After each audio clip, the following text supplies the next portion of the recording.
Life's not fair, is it? I wanted to avoid all of these pointless live-action remakes, none more so than this one. You can make a live-action version of a story that's already put to animation. In fact, Disney did just that with 101 Dalmatians years ago. You know what was good about that movie? The animals didn't talk. More focus was placed on the story of the human characters, making this version different, not just in medium but also in tone. The remake of Dumbo was also vastly different from the original and arguably better because of the changes they made. The problem with the Lion King live action remake is that it's not live action, it's CGI and also a scene by scene remake pretty much.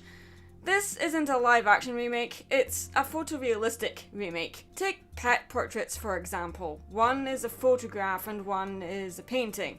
Both are an artist's interpretation of the same thing, but you'd argue that the painting has more life because it's not replicating real life, it's exaggerating it.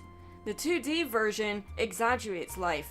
I'm not entirely sure what this movie exactly is trying to do. This film just feels so pointless. It doesn't exaggerate on the story or the characters at all. Scenes and characters are changed slightly, but other than that, it's just padding out what is already a tightly bound story. I failed to find the heart of the emotion in this film. The characters are so dead-eyed and utterly emotionless. The problem? They talk. As in, their mouths move.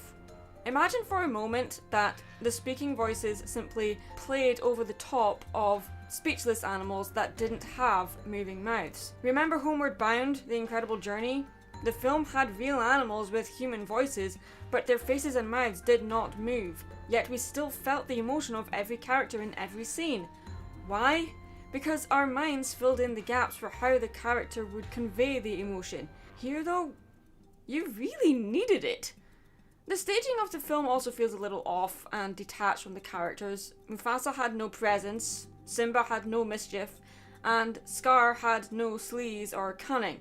I did appreciate giving the female characters in the story more of an active role though. Shenzi is more intimidating as the alpha female of the hyena pack, and Sarabi and Nala get more screen time, showing what they did while Scar was ruling over them, as well as how Nala managed to escape Pride Rock in the first place. True, it ruined the surprise for when we see her later on, meaning we're not in the moment with Simba when he realizes who she is. Yeah, that was kind of a downer when I realized, hey, this is awesome that we're seeing Nala escape. Oh wait, we're not going to be surprised along with Simba later.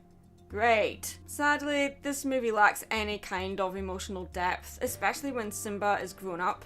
We also don't really feel his guilt or regret, and it's an utterly pointless and boring remake.